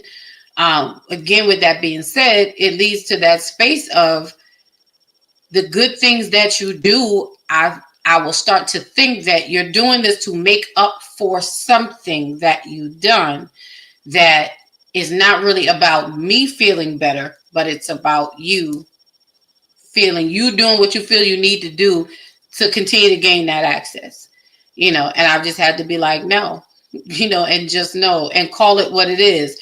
No, because it's not me or it's not this, it's what you get out of it. Because if you're not approaching it in the sense of, what can I do for you? How can I be here for you? Or I see you and I see myself showing up in your life like this. This is how I want to come into your life, like this. I want to be this for you.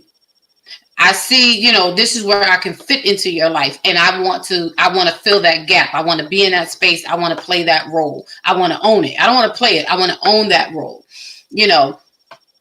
and for me, leading into this opposite attract kind of conversation, there was a particular type of man, and we say this often on here, the same spirit, different face, so it was a particular type of man that I would deal with, that I found it was a cycle. It was not getting me what I needed. It looked great on my arm, looked wonderful in pictures, looked awesome when we go out and we have a good time, but the inner parts of things were not there.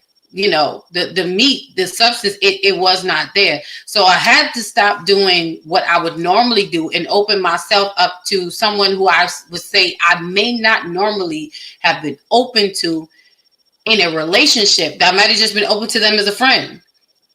But I had to start to remove that barrier and think about, at the core of every relationship is what do I want? Friendship is the most important thing for me, in that relationship. So in answering Justin's questions, I do believe that is a great place to start. Paris says she loves us and all of our icy hot applications. That's right. Talking about you go get that, Paris. Don't talk about us. Don't do it. Keep living. We got enough icy hot for you too. We waiting. We holding it for you. But yeah, so that's my take on that. Come on, Anitra, jump in. Well, I've been taking all this in because I'm at a place in my life right now that I pulled back from dating this year so much. And the thing is just all the different types of expectations. Just looking, I have to take a minute to kind of pause and look at what I needed for Anitra, what I had been through, how I was showing up, and what I really wanted in a relationship. And I started to look at things a little bit differently. So when Theo was talking about like your person, I kind of moved back from that and started to focus on, I want to be able to have a relationship that I can steward the relationship well. I feel like the two people come into the relationship, then as we're going, like we stated all this time, experience is the best teacher, right? Experience, we're going to keep walking through this journey together. And each step you take together, are we going to be not just compatible, but are we going to be able to fit almost like a puzzle?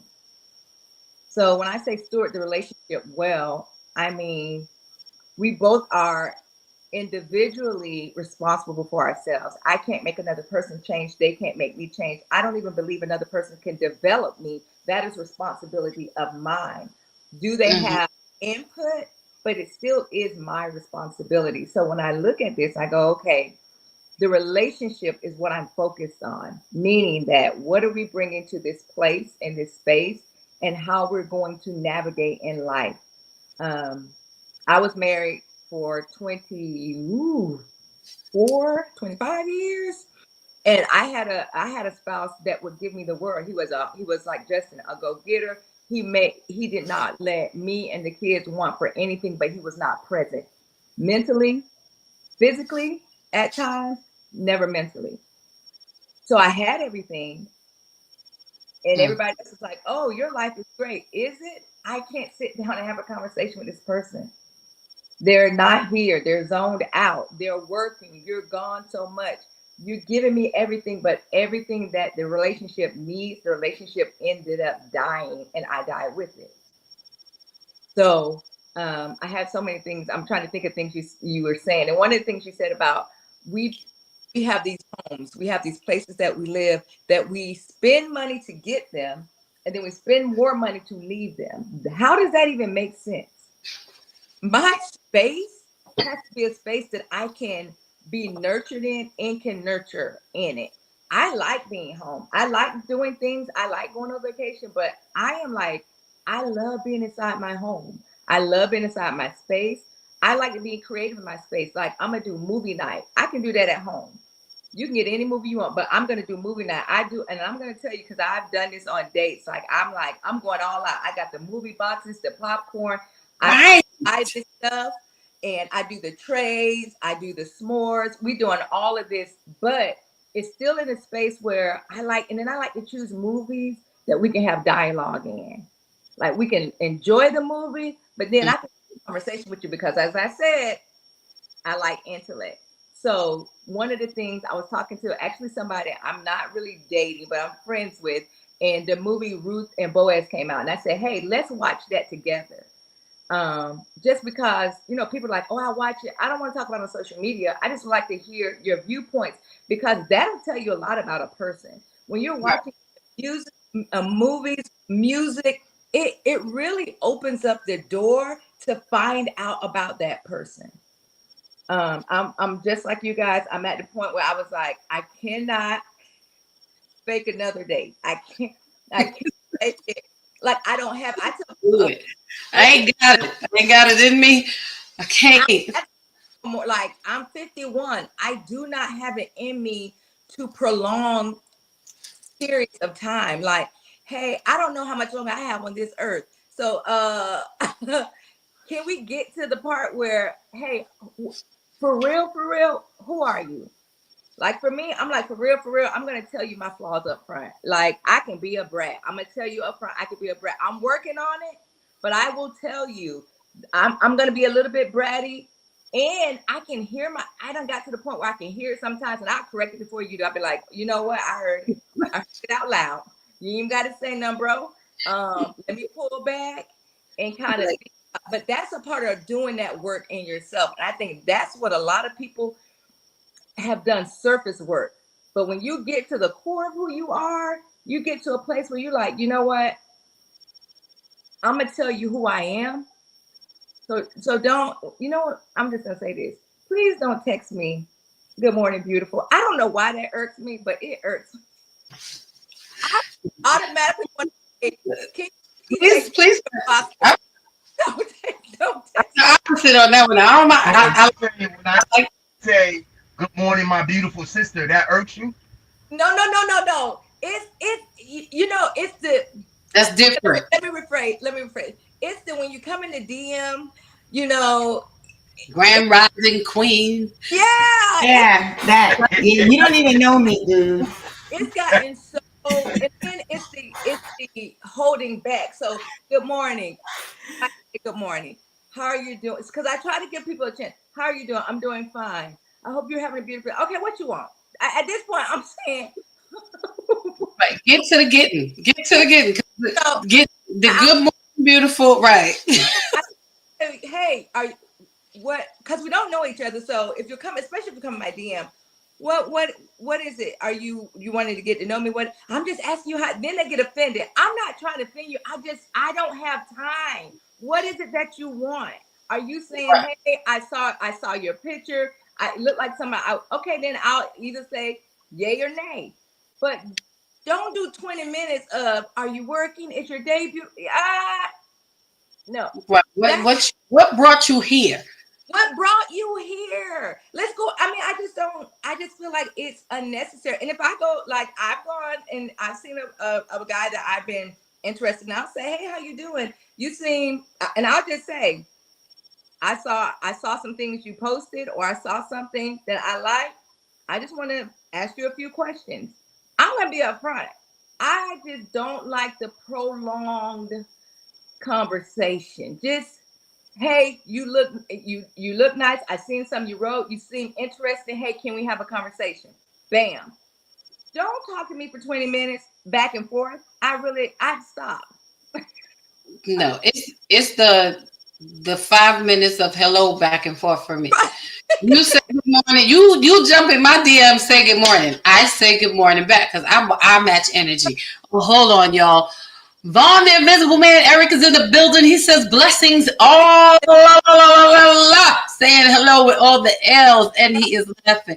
Yeah, I can't do the 10-minute hello conversation. You say good morning, I match energy. I say good morning back. To my good morning, you say hello. So I say hi. After I say hi, you say hello. So then I say hello.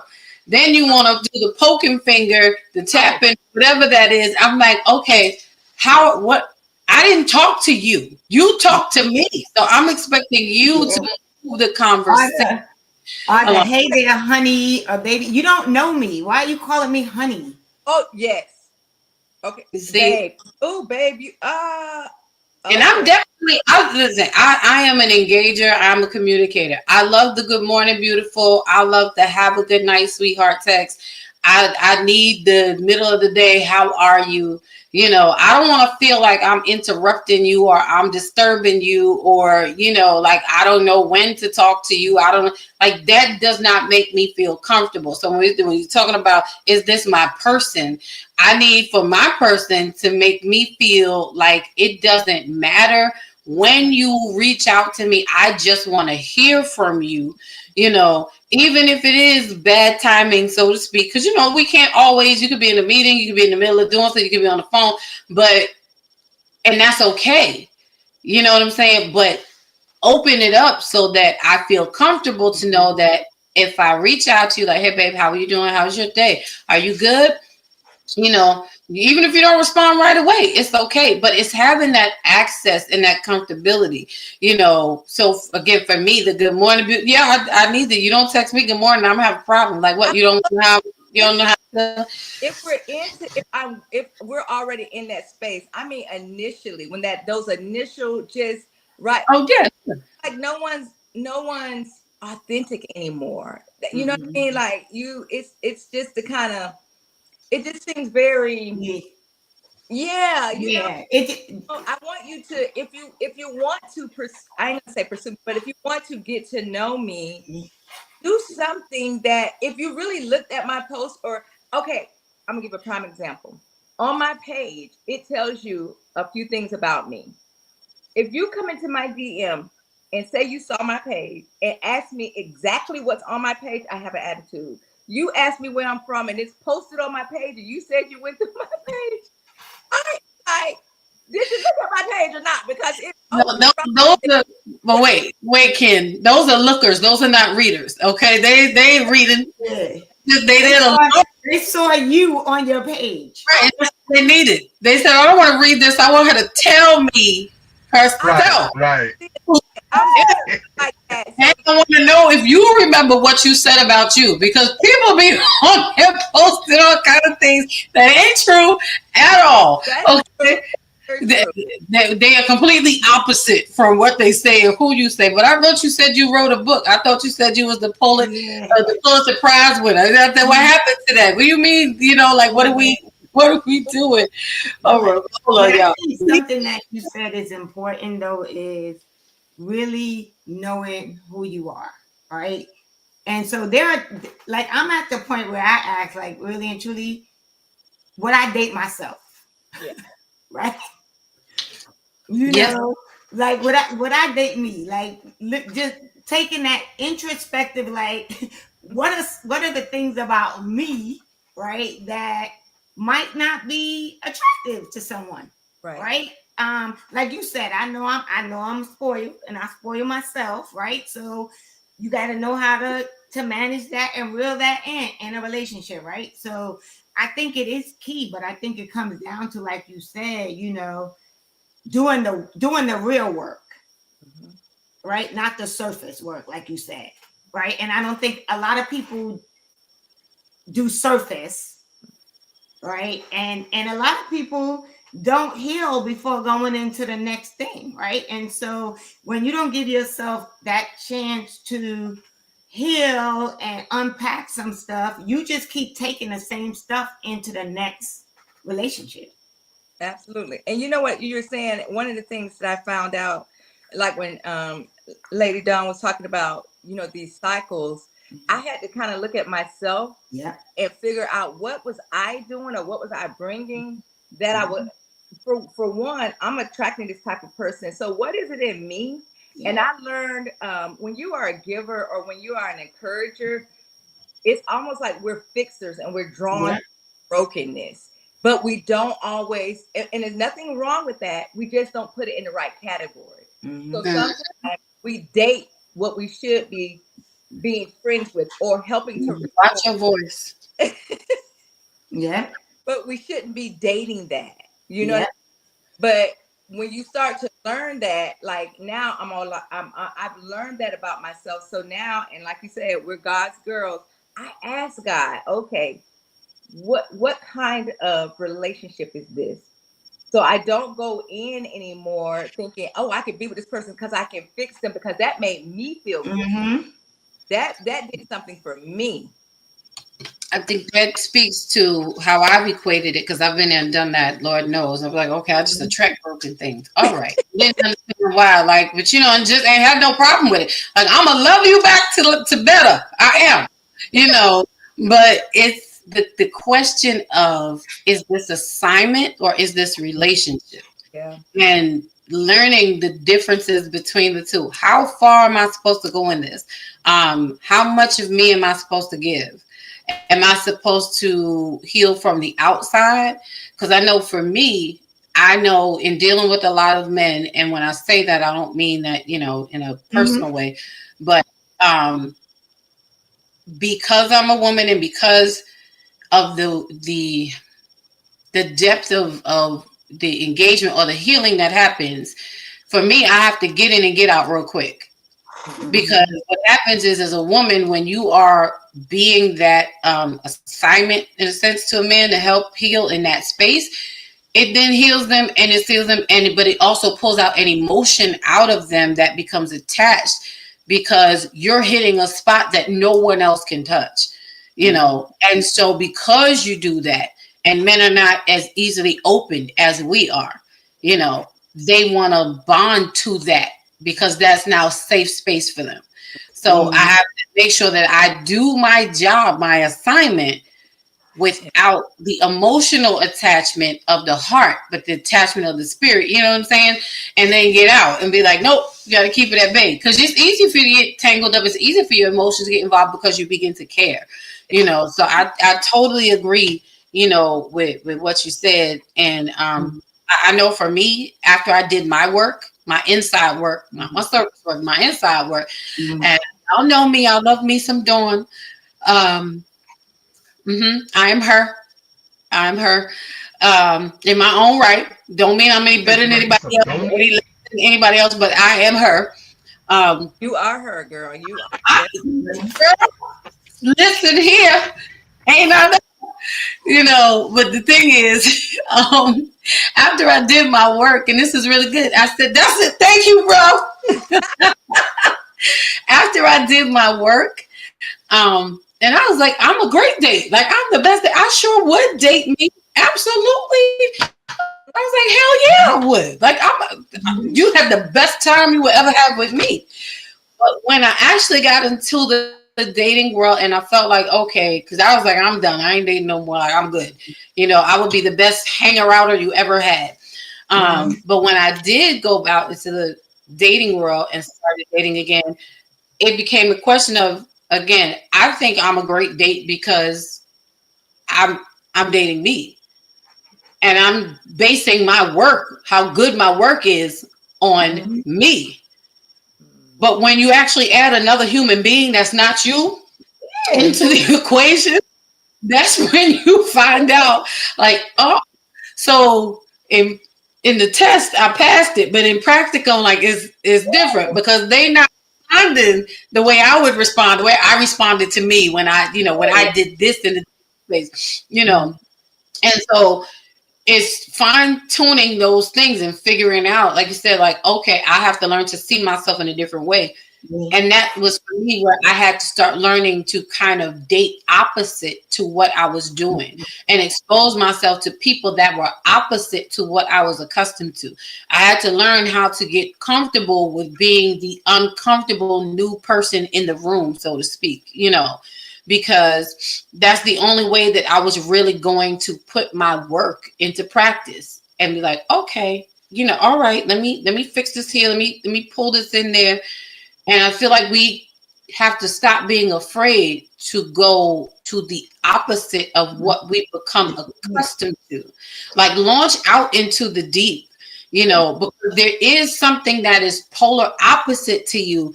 that is an attraction that's going to pull you, and it's going to pull you to a different place. It's going to pull you to the next level of where you need to be. It's going to pull you to another space where you can grow, where you can develop, like we were saying earlier, where you can become.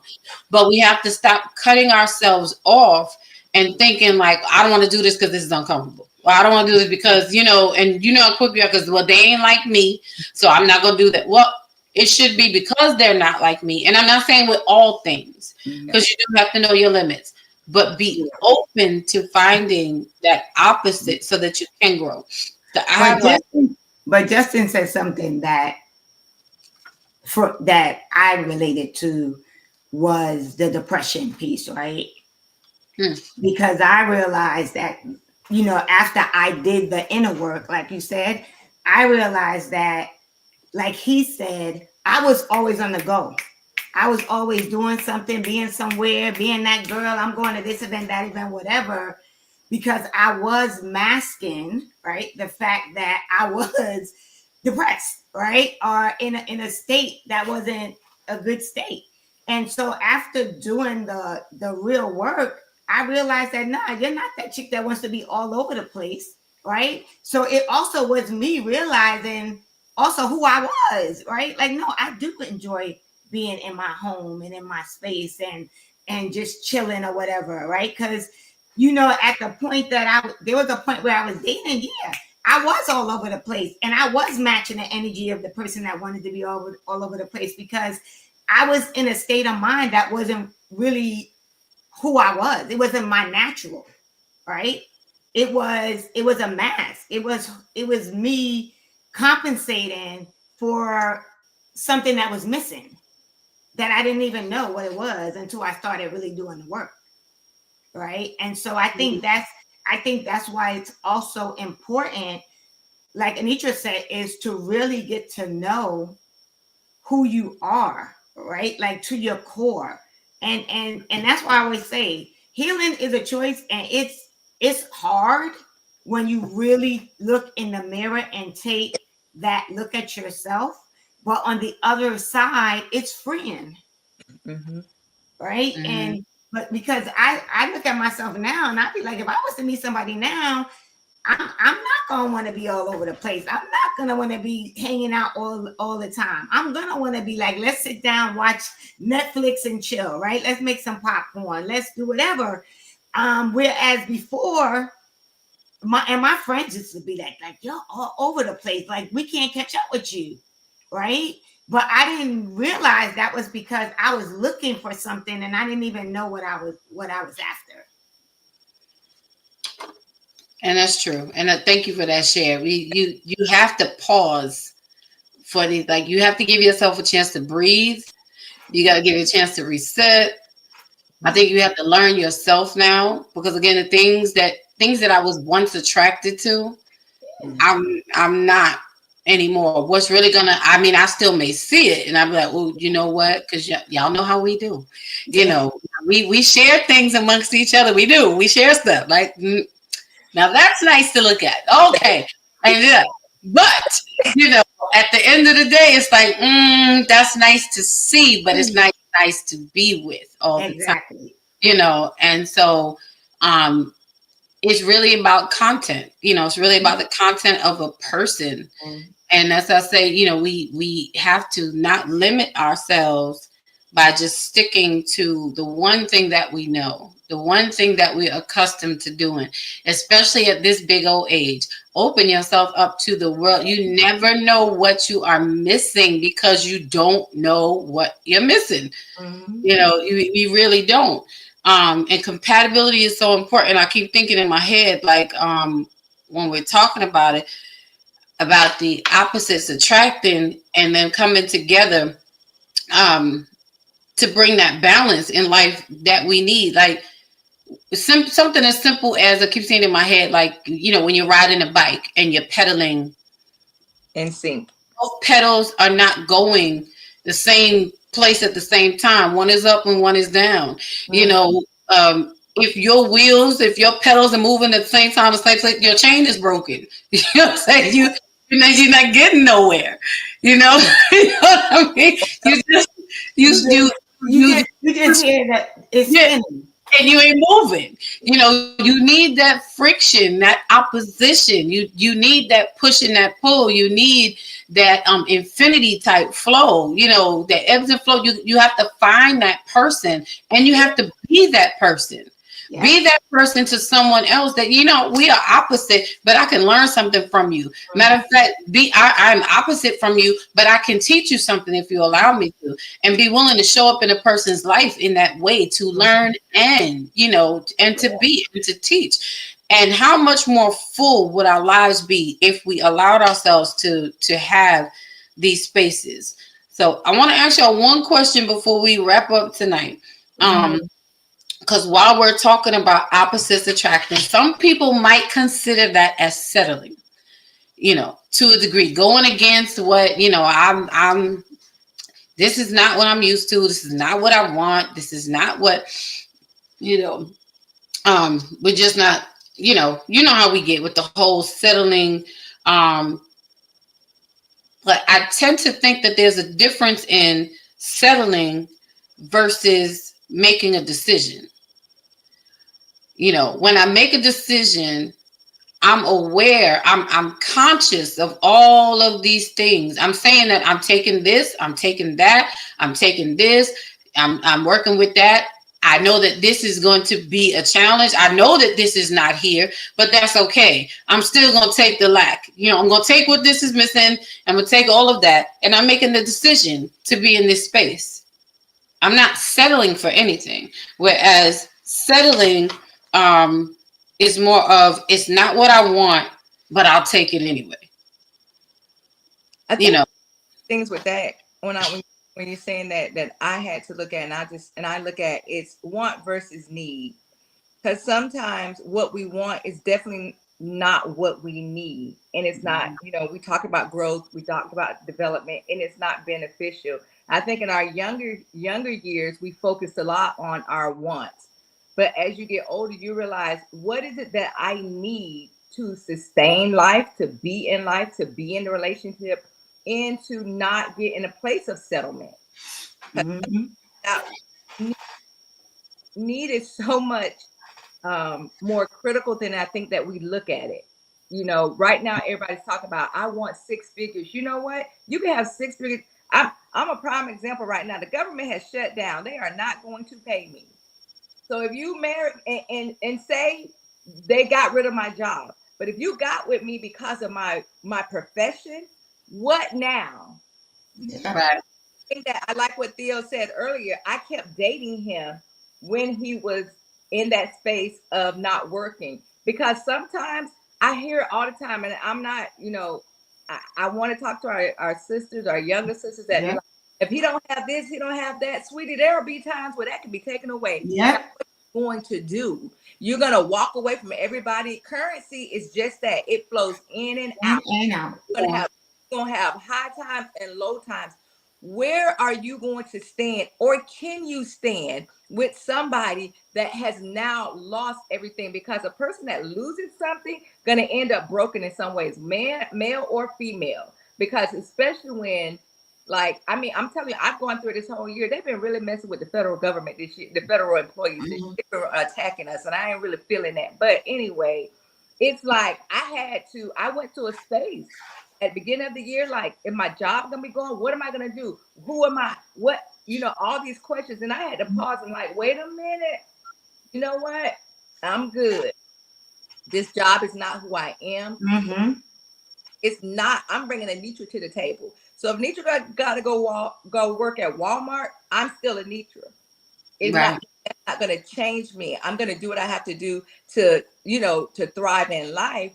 But can I be with somebody that ain't choose me because I work where I work, or I do what I do? You know, so that's why I say want versus need is a totally different picture for me at this age. Or I look how I look, right? Because, you know, as you age, you're gonna change, right? How How many people have entered a relationship with someone who's healthy and they have an accident or something happens? What's gonna, like? I mean, there's so many variables, right? Because nothing is guaranteed. Nothing. And so that's why I think it's important to really know, right? Like, are you able to stick in this with me? Yes. Because, like you said, especially in this current economy, right? And the state of the world, you can have a job today and not have one tomorrow, right? You guys might have to figure out, what are we going to do now, right? Because we only got one income coming in, right? And like you say, all these, oh, he got to make 6 figures. He got to drive this car. He got to do. You can make 6 figures and still be broke. Exactly. Ooh, That's it. That's my thing. You can make 6 figures and still be broke. Still be broke. It's Say possible. that. That's the part that people don't understand. Yeah. And it has been done, and it has been seen, and we think so. So you be with Mr. Corporate on Wall Street, but you might want to be a little nicer to Mr. McDonald's. I'm just saying. Or But Mr. like Anita just said, you can have a man that's going to give you the world, going to take care of you, going to be working hard. But if he's not present, right? Are you fulfilled? Yeah, that's a hard place. Like, me and my ex-husband now are great friends. We've talked about this last year has really been a turning point for us in our friendship.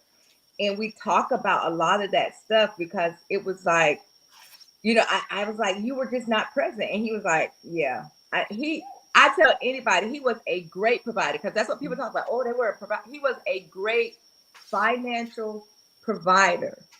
But the silence is what killed me. Mm-hmm. It killed the relationship. Yeah. Who am I with? As the kids get older, I never used to understand how people were married for 25, 30 years. And then when their kids get older and they out on their own, then they get a divorce. I did not understand that until life put it at my door. Yeah. Because if you focus on your children, you don't see where the relationship has now just took. Yeah. It was my kids. We did everything for the kids. The kids were this, and we lost each other. Right. And then what? So now I'm going to tell you, now I'm very much, when we talk about doing the work, and I know that we're getting ready to wrap this up. Theo said about, that it's hard to look in the mirror. The first year me and my ex-husband separated, I looked at him. That second year, I felt like God turned that mirror on me, and that's when things got real serious. Yeah. And it is the reason why people don't want to do it, because it is very difficult. Yeah. But you have nobody else to blame. There is nobody else. Now you got to look at you and figure out what in the world. I eventually told my ex, you know what? I did good things in our marriage, but I was not a good wife. Yeah. That's a hard. I had to look at. You have to own your stuff. It was not that you thought that, but you weren't, because I started to look at all the things that how I operated and things I did and things I said that I didn't build him up. Yeah. So some of his lack of presence because of what I cultivated in the environment. Mm-hmm. He didn't want to be present with something that was not welcoming all the time. Yeah. So that's it for me. Right. It was hard. I had to look at Anitra and be like, girl, you something else. And you had to be like, it wasn't all him. It wasn't all him. I never to put that out there. Yes, there were things, but it wasn't all him, because I was a part of that relationship. Yeah. And that's what a lot of women don't want to say. Mm-hmm. But it's the truth. It's the truth. And you got to remember, we are not it for everybody. We are the opposite of what somebody likes. We ourselves are the opposite. The same way we are, a lot of times we reject the things that are opposite us. Mm-hmm. But you got, like you said, when you turn that mirror, remember there's somebody who you are their opposite. You are what they don't want. but you very well may be what they need, you know, and your purpose might be fulfilled more in that space. Like you said, other than, you know, provision comes in more ways. It's not just financial, you know, and we get stuck on that and forget about the other things. And those are just gap fillers and time wasters, you know, and we still go unsatisfied. And the key is to find what satisfies you. You know, the key is to find that space. I don't even want to say that person, because we have to have, you know, satisfaction has to come from within. But you have to find that person who is willing to safeguard that satisfaction with you, you know, not do it for you, but with you, and who can add to it, who can complement what you already doing and what you've already done. So I hope that you also have to be vulnerable. You have to learn how to be vulnerable. And that's the level. That's listen, we always, and I know sometimes it seems like, you know, people hear us talk about it, almost sounds repetitious. It's from different angles. It's repetitious in the vein because it is applicable in all of these situations, because until we get it, you know, you're going to keep hearing it until we get it, because then when we get it, we don't have to talk about it no more, because we're actually doing it. You know, like you said, that vulnerability has to be there. What that vulnerability will be there when we create those safe spaces. Sometimes your safe space is going to be found in the opposite of what you are looking for. Your safe space is going to surprise you. Like, I did not know this man or woman could be that for me. I wasn't even looking at you like that. Who knew? Who knew? You know, it's finding that dirty bag that got $1 million in it. Who knew that because the package wasn't what I expected? The content it is harboring, it is hosting, it is carrying something that is more precious than what's on the outside. You know, so I'm just saying, I hope that we, you know, start to look at people differently and open our eyes to learning each other, giving ourselves the opportunity to learn each other and to be learned. You know, Dr. Elaine said one night she wants whoever, you know, her man, her next to have a doctorate in Dr. Elaine. You know, she was having to have a PhD in her. You know, I was like, well, come on, Dr. E. You know, it's like learn each other. Allow yourself the joy of learning something different and someone different that is so unlike you. You don't know yet how that may open up a whole different world to you of things that you never thought about, you never considered, you never even saw yourself doing. Yet all of a sudden we start to thrive. We start to become, and our purpose starts to flourish, you know. So I'm just saying, don't, you know, all opposites are not bad. I'm not talking there are extremities and opposites, and you don't want it to be too far, you know, but commonality, a little something. Yeah. I mean, but I think it's also going into something with, don't go into it thinking you can change somebody, right? Like if you enter a situation where you're like, oh, I like this, but I don't like that, and no, that, like right there, it's like, dude, stop, you know, because it ain't gonna be good for you. It's not gonna be good for them, right? And so that's why I think definitely when you look at that opposites attract, you got to look at it at how you're looking at it. Because don't look at it like we're opposites and this is something I don't like about them, but I could change it. Because if that's your mindset, then no, that's not a good opposite attracts. I think that's not a good opposite attraction at all, right? Make it the joy of getting to know each other. I think that we don't look at it like that. This is a joy. This is a good thing. I'm open. And even if it don't work out, I open myself up. I mean, you're learning more about yourself in those instances as well. Even if it don't work out, if it's not, that ends up not being the relationship. I have gotten to a place where I'm like, I'm okay with opening myself. When there is, you know, when it looked like it be something, but it may not work out, but I don't leave it. I don't ever want to leave it in a negative way either. Sometimes that's just going to happen. We all know that. Yeah. But I want at least the journey of me saying I opened myself and I was vulnerable here and I gave of myself in this space. And I take from that and I'm going to, okay, I learned, this is huge for me. I'm like, I can love somebody. Because there's a point I didn't think I can actually love somebody like purely. Like I love, like, you know, I dated this guy for a couple of years and I'm like, I literally love you purely. And I was so happy to find out about myself that it wasn't anything you did for me that I needed from you. I love you because you were.